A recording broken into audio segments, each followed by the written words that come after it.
Hello and welcome to the Spooky Chris podcast. My name is Chris Ringler. I am the aforementioned Spooky Chris. Hopefully you found my podcast via my website, spookychris.com.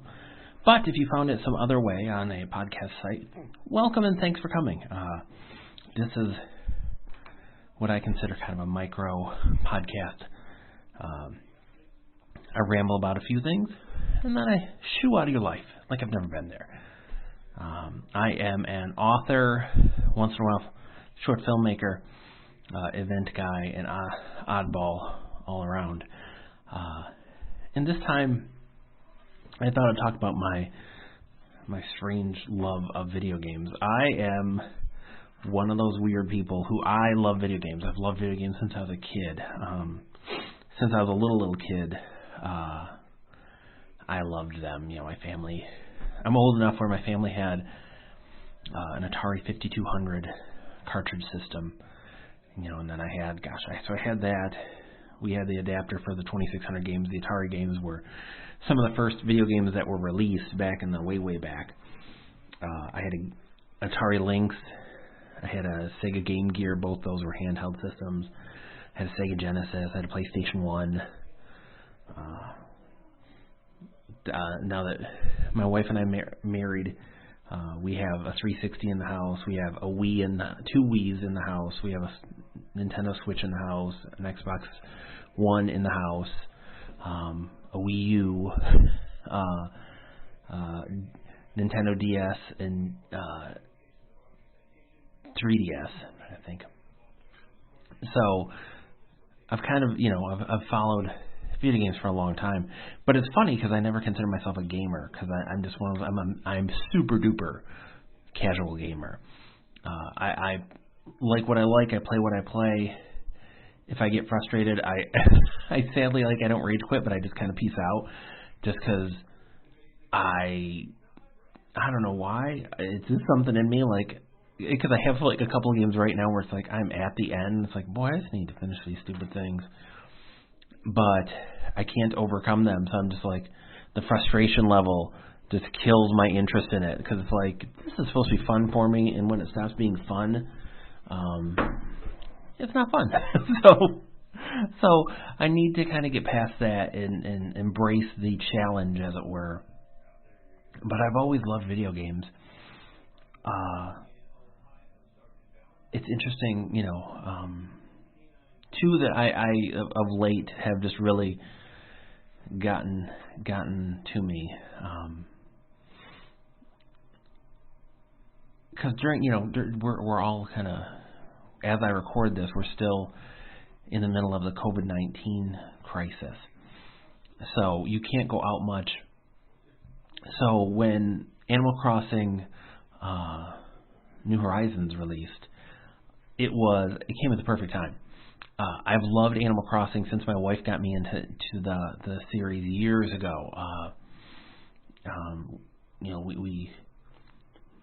We both have it for the DS, the 3DS.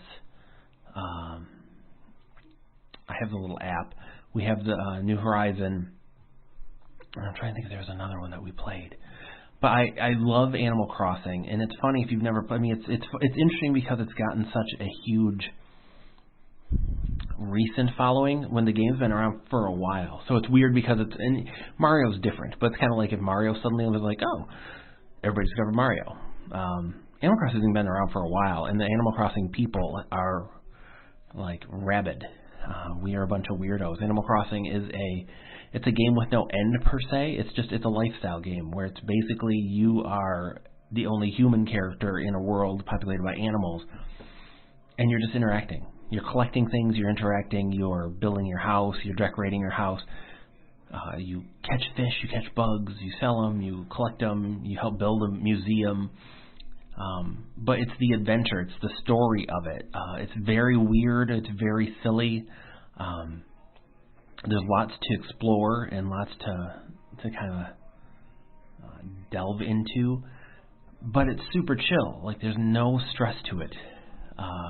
You keep building onto your house, and it's, hey, you have to pay 500,000 bells, which is their currency, to pay for it, this addition to your house, which if you're paying more for an addition than the house itself, there's a problem right there. So the economy system's a little weird, but it's cool because like the no stress thing comes into like you can shake trees and get bells. So imagine going outside. I mean, they're money trees. So imagine going outside and shaking a tree and getting a bag of money to pay off part of your house. That's pretty great. But I love it because of that. It's very whimsical. It's strange to me how frustrated people are with it already because it only released, I don't know, a month and a half ago. But it's interesting how it was this huge anticipation. It came out, it reached a zeitgeist. Like everybody's like, "Oh my god, it's amazing!" And then within a couple of weeks, they're like, "Over it. I hate this. I hate that. I wish it did this. I wish it was that." And it's like, this is the best version of Animal Crossing we've ever had. As someone who has played several versions, going back to the 2005, basically, believe me, it's a world of difference. It's more fun. It's more loose. There's so many tedious things in the past. So if you didn't play even if you played for a day, like weeds would always pop up, and you'd have to go around and pick the weeds. I hadn't played which one is it? It's the one. It's from my Nintendo DS. So it's the oldest one I have. I haven't played it in years and years and years. I spent at least 2 hours going around that little land and picking weeds because all the weeds had grown. And it's funny because you run into people and they're like, "Who are you? Wait, I remember you." Like, because they remember, like they know you haven't been there in a while. And there's charm to all of them. I love that all of the games have their own personality and have their own little changes.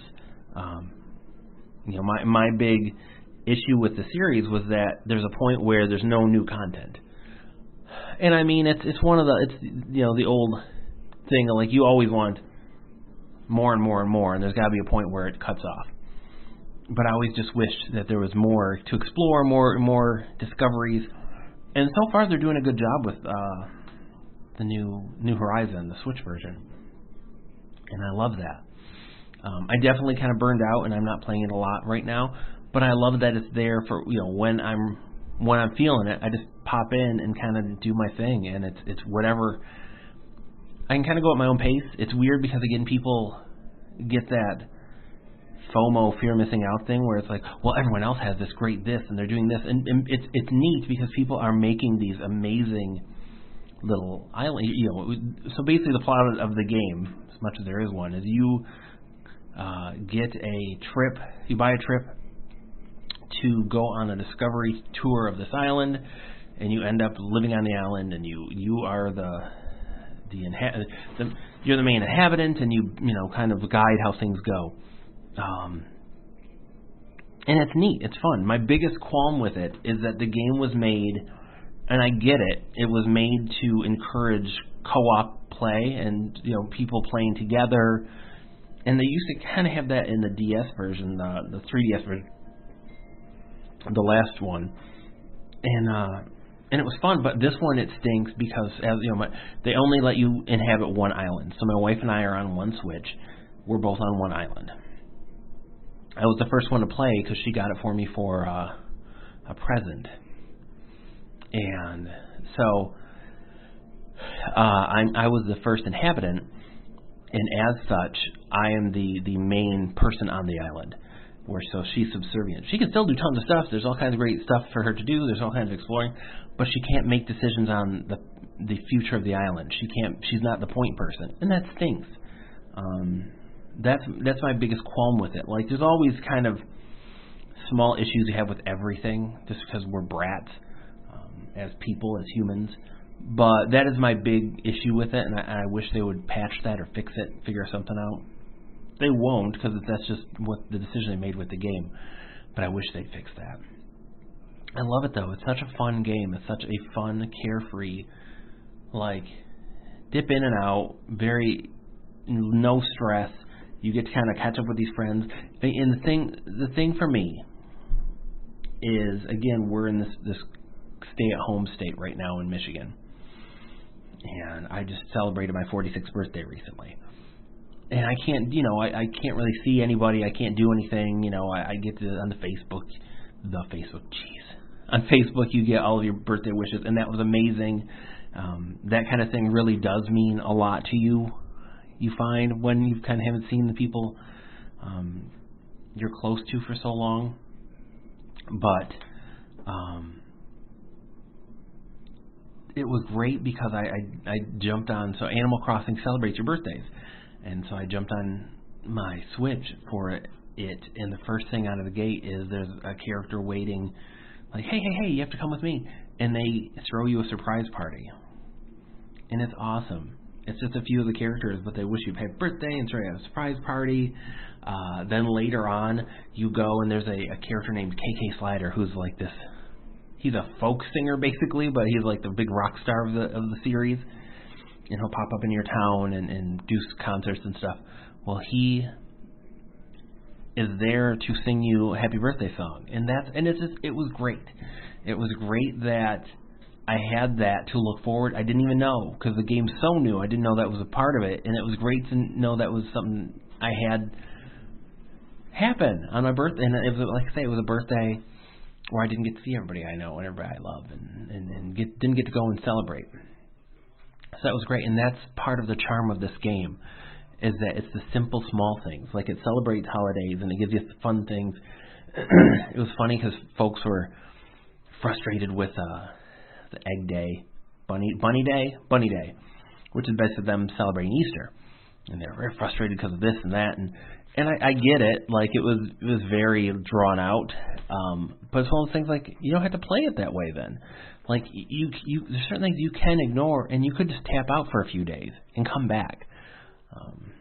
But we're just of a mindset where we get obsessed with these things like games, and we have to do it, all the time, and then we burn ourselves out, and then we're like, oh.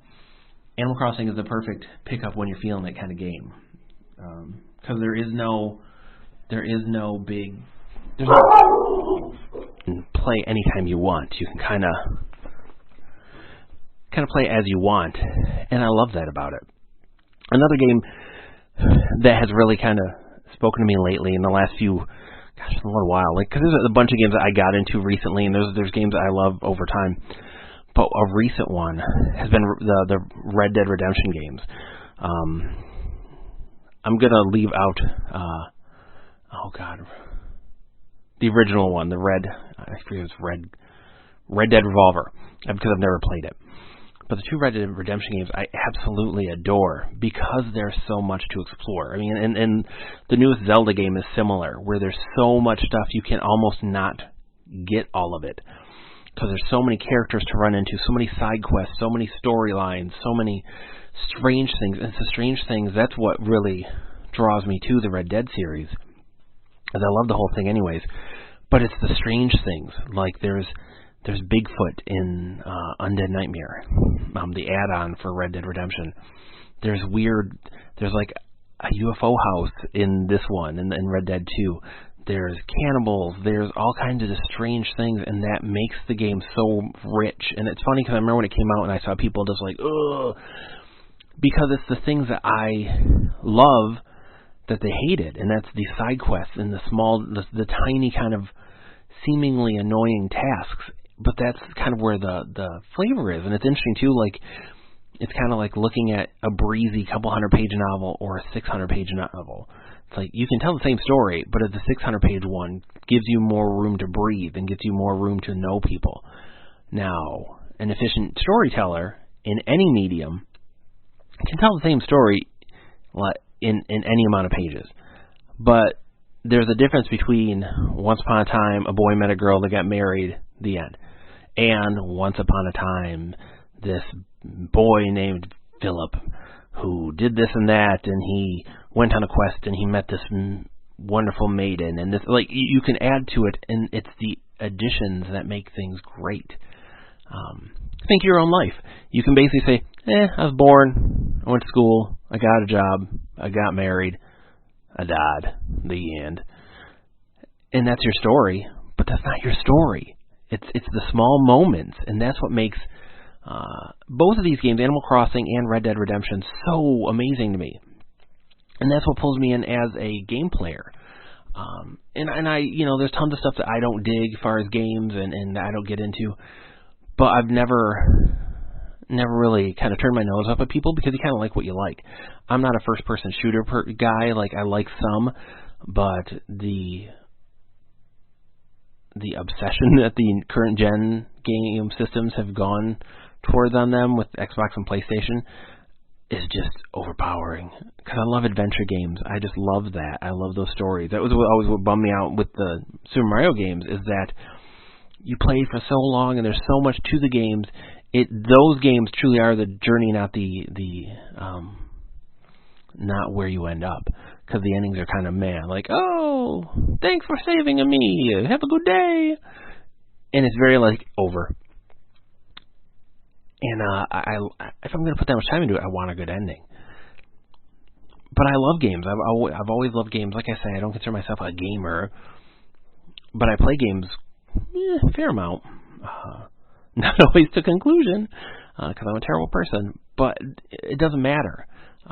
And I think that's one of the things it stinks, because the video game culture has gotten so caustic and so nasty in the last few years with Gamergate and everything else. Like, I don't know why and I don't know what happened, where men started being gatekeepers and trying to keep women out of as if video games were an exclusive club. And it's funny because they get mad that things are pointed out that are embarrassing and have always been embarrassing, like, why do all women characters have big boobs and wear outfits that you can't actually, like, do? You certainly can't adventure in. You wouldn't go on a quest in, like a fur bikini and like a metal helmet. It's stupid stuff like that. The same thing, you see in comics. That stuff has been called out, and it should be. The early versions of Lara Croft, it's like, I don't know if she's built for adventuring. Like, literally. Something changed where, and I mean, it's always been there, where guys and have tried to make it an exclusive club, which is a shame, because video games are so much fun, and the storytelling, when it's done right, can be astounding. I mean, it's an art form in a lot of ways, and it's an art form that it started to in the past few years getting some recognition, though it'll once in a while be dragged down by trash games and trash people. And the fans of late have been the ones doing it. And again, it's gross. Stuff like Gamergate, where it's this exclusive gatekeeper mentality of, like, no girls allowed, which is the silliest thing. Because it doesn't matter who you are, what you look like, where you come from, what you do, what you believe, because games are there for you. And we need more games with more voices and more viewpoints and more stories. That's what kind of helps us all connect and see each other as, more than just people, someone on the other side of a screen, but as people. And that's the only kind of thing that brings us together in times of crisis, is understanding that we're all the same in the end. So I'm not really a gamer. I love games. I love old school. Like, I grew up playing in arcades all the time. I remember I miss arcades. I mean, they still exist, but like, I remember it was pretty great when the Tekken games came out. They had it so new characters would release after X amount of time. So you'd play it, and then, in a couple weeks, a character release, and then another couple weeks, another character release, and it was pretty cool. Like, and I miss those days. I miss the excitement of arcades and all of that. I'm that one. I played Fortnite and I just didn't get it. And it doesn't mean that it's not good. It just wasn't my thing.